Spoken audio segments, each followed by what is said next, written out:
Welcome to module number 2, Policy Development Administrative Guidelines, which is just an overview of the basic concepts of how to develop policy and how to develop administrative guidelines.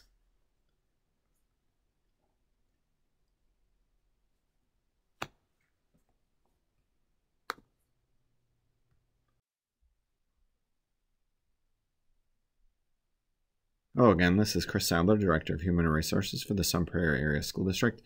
Again, I've introduced other slideshows, so I won't go over my past here. You kind of know it, and I left some of the notes up there. But this slideshow is really important because educational philosophy is really about what you believe as a leader and how it plays out in your everyday work. And this quote by John F. Kennedy always kind of sits in the top of my head, is that children are the world's most valuable resource and its best hope for the future. And that's really the baseline for my why, is that the kids we work with are truly going to carry our country, our communities forward. And that's why I place so much importance on being an educational leader. And that's why a lot of educational leaders do what we do. First, we'll start with policy development. So we've already talked about this in 640 a little bit, but just to reiterate and maybe go a little bit deeper is what is the difference between administrative guidelines and a school board policy? So the general definition of school board policy is really it's a guide for the present and future actions of a school district and school board. It tells what is wanted as far as the outcomes and why and to how far. It's basically an idea statement designed to bring about action. It might not say exactly how to do the action. There might be a procedure that's actually connected to the policy. So a lot of the times there'll be an overall policy about maybe school bullying, but then there'll be a procedure about how to report school bullying. Or there's a policy about discrimination, harassment, but then there's a procedure on how to report that and how to work through it. So there's two different kind of pieces. There's policy and there's procedure. And then there's administrative rules. These are directives, basically to kind of help administrators put policy into practice or help in decision-making processes. This kind of tells who does what, when, where, and how. There are action statements because it kind of it may tell you even timelines within it on how to work through a specific issue that somebody might be working through as an administrator. So, school board policies, they should be specific enough, but you don't want to be so specific that there's no flexibility, because as we all know in administration in schools, there is gray areas all over the place. And actually, sometimes that can be your friend, because if you are so specific and there's this one issue that seems to be a little bit outside of the norm, but you want to make a flexible decision on, if you write a policy too tight, you might not be able to be flexible. Which means then you have to change policy, but in the meantime, you have to follow what is written. And like I said, if they're too specific, it's really hard to implement on a day-to-day basis because your day-to-day is so gray and decisions are made based on the data you have in front of you. And data could be observations, it could be the information you're getting from adults, from staff members, from community to make a decision. And you want it to be fluid enough that you can work within those gray areas. But then again, there's that balance on the outside is, if they're too broad, then it allows for almost too much gray and inconsistency with how decisions are made through policy. Although administrative rules are presented to the school board for informational purposes, they're usually not adopted by the school board. So school board policies need to be officially adopted or formally adopted through the school board by a vote. Administrative rules typically don't. It's just saying like this is how the administration wants to work through a specific issue and just letting the board know that that's the plan. So again, just looking at policy development when you're thinking through it, when writing a policy, consider the following. Remember, all policy and proposals are publicly shared. So just remember, these policies are not only shared during the school board meeting, but they're shared constantly online now. Not many districts are doing just paper policy anymore, where people have to come and get it from the school board or from the school district offices, but can get it right online. So make sure that when you write them, that one is they're professionally written, so grammar is good and everything is set out for that. And you want to make sure that anything that's in those policies obviously is not outwardly discriminatory or written in a way that, again, targets certain people. Stress the benefits or the why of the policy, especially when you're providing direction for the school board. That to me is probably the most important piece, which we all know that's most important piece of anything we do in leadership. But when we get in front of the board and talk about policies, or the board is enacting their own policy, the community really needs to know the why behind it. Because most people, again, they do not live and breathe school. So a lot of the policies don't make a lot of sense to them, but they don't also understand the ramifications many of these policies have, not just on community, but on state laws, federal laws, and all the things we work with every day. So that why has to be very tight so anybody in the community can understand it. The other part of it is, does this policy have any financial impacts? So that's something you want to always provide for the board. Sometimes policies have zero financial impact, and that's okay, but you just want to make sure they're clear with that. With policy development, you want to make sure you're involving the stakeholders that policy will most affect or will be needed to be understood, so a leader can follow through with the policy. Bring those stakeholders in for their opinion prior to bringing it, obviously, for any approval, because you don't want to get to approval and not include somebody that's really important, and then they bring up something that really does have to be changed. Prepare fact sheets, talking points for the board to talk about it. We call it in Sun Prairie, and I think this is somewhat common, is keywords at key times, just KWKT, is basically giving a school board member just quick bullet points on understanding if somebody in the community were to come up and ask you about this policy, this is how you could respond. And these are the whys, these are the implications of it, this is what we thought through. Just the really basic high-level keywords that they're going to need in order to answer questions. It really helps with support. It makes sure that your board understands what's going on and provides clear clear direction for somebody that asks the question, because you don't want a board member to answer a question that's different than what actually the policy was meant to do, because it just causes distrust within a community, because if the board member doesn't know really about the policy but they approved it, it just doesn't look good from a leadership standpoint. So again, keywords at key times is very similar to being or using user-friendly language, because again, you always have to assume that who you're writing this to are people that do not live and breathe school. And really, a lot of your school board members don't either. I mean, obviously, they're more involved than most people in the community, but many of them still work in positions or are retired or worked in positions that had nothing to do with public school. So you got to really write it in a way that they're going to understand it and understand the connections to the bigger picture and the whys. And then finally, present that policy to as many community groups as you can to make sure that everyone understands what's being approved or what's being voted on, so they understand how it affects who they are as a community member or community organization, whatever it might be.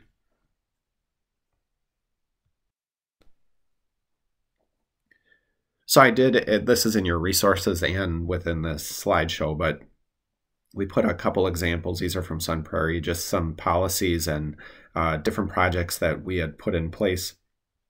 And you're going to see what's called situation reports.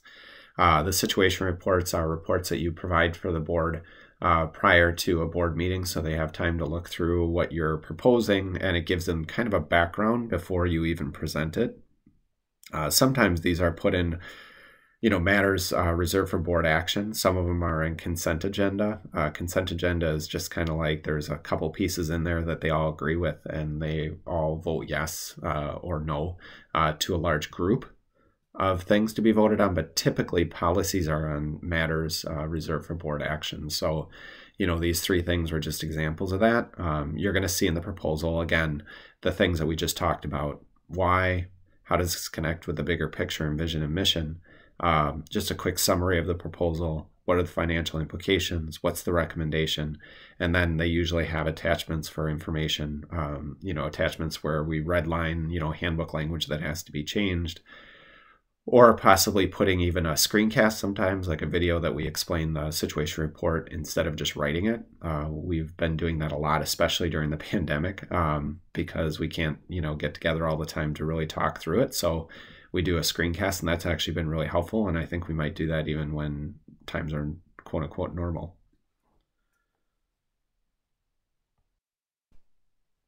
So on to administrative guidelines. Now, we talked about these before. These are not voted on, but these are a little bit more direction to administrators on how to enact policy and how to make certain decisions so as not to have to go to the board every time.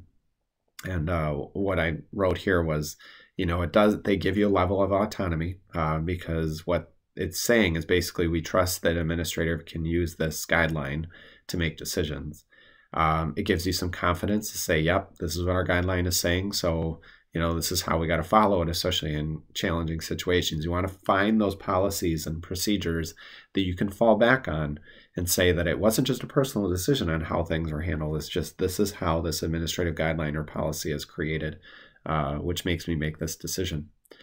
You're going to want to look at it to figure out how you can use those guidelines to leverage certain strategies. So if there's something that you really need people to do, fall back on those guidelines again and say, this is part of our district's inner workings and the whys. These are really meant to support your leadership and make, ethical decisions based on your policies and your core mission of your district. It really should be infused in all your guidelines. So it helps you make relatively quick decisions, even in challenging times. In your resources, you're going to find some administrative guidelines from Merrill, Wauwatosa, New London, and I think I put St. Prairie's in there too. Just take a look at them. You can kind of see they're probably very similar, but there might be some things that are somewhat eye-opening because it might be different for that community. Usually what means is if there's an administrative guideline that's kind of different, something probably happened in that district to kind of drive them to make a certain administrative guideline. So, that's typical for policy too, is it seems like nobody really thinks about something and then something doesn't go right. And that's when they have to write a policy or guideline to cover it for in the future.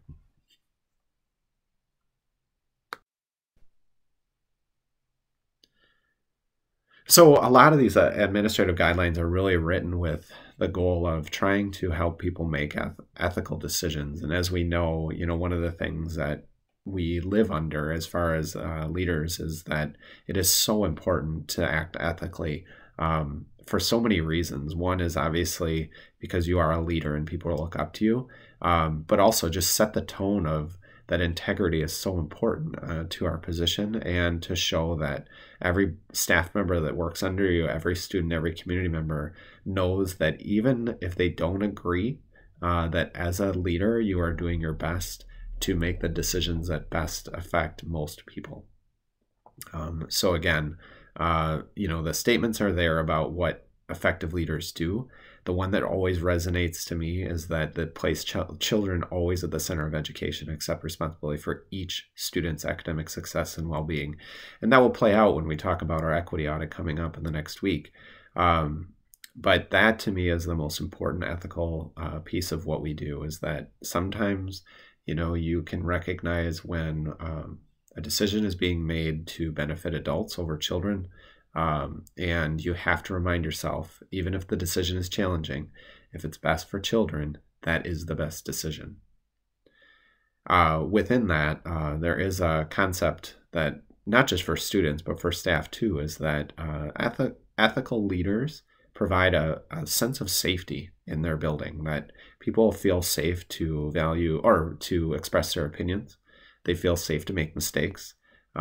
They feel safe to make decisions on their own because they know what the leader is about, and they know that what the parameters are. I think the concept of freedom within fence posts is important here, is that ethics by a leader, by making certain decisions and really showing who you are, shows the fences that people can work within. And that actually creates a sense of freedom and safety. Like, I know what this person stands for, and I know I can make decisions that are relatively autonomous within these guidelines.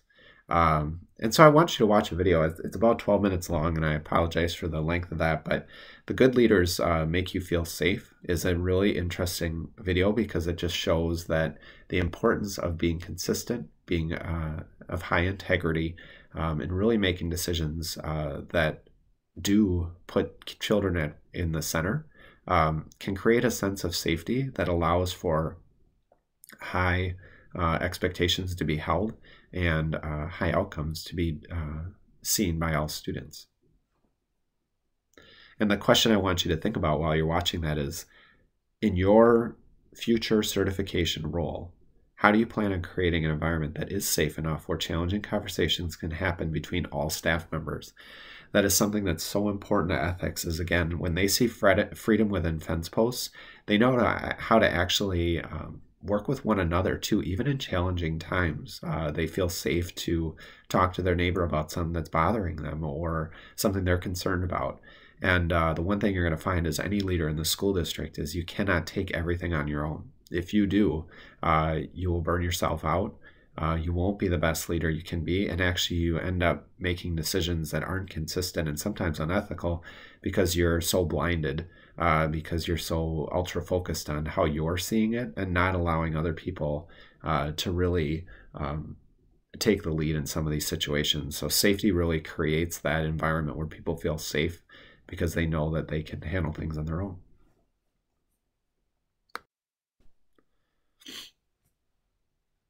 One thing I want you to think about in this case study is sometimes I'm going to put case studies in these slideshows, not to create a large discussion. It's just more, for you to take 5 minutes to think about. So this one is about merit pay and kind of a breakdown of structure and communication that happens throughout this situation. So what I want you to think about in this case study itself is think about what information do you still need to take your next steps? What perspectives do you have to understand are out there? What direction or next steps for the committee need to be taken? And what ethical issues you as a leader must engage with? So depending on if you're a superintendent, a teacher, a principal, a business manager, curriculum and instruction, where do you fall within this case study? And what are some of the things you would need to know?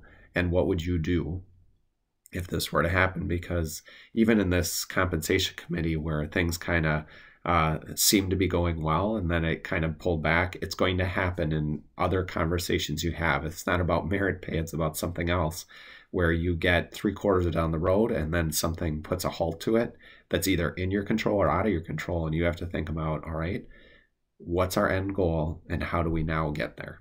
And I think that's a really important piece for you to think about.